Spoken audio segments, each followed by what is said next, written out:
రే కోటగాడు వచ్చాడు అని ఇక బెల్లమని మీద పడి నానా బీభత్సలే బూతులు గీతులు.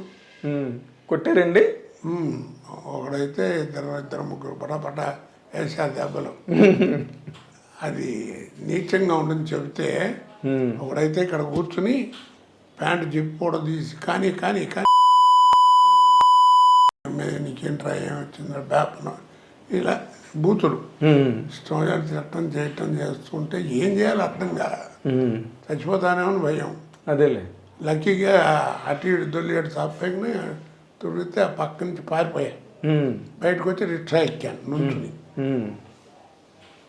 ఓపెన్ టాప్ రిక్షా అంటే సరే అందలేదు. ఆ టైంలో పోలీసు వాళ్ళు వచ్చి మొత్తానికి పంపించారు. అలాగా బ్యాడ్ ఇన్సిడెంట్లు కూడా జరిగినాయి చెప్తున్నా.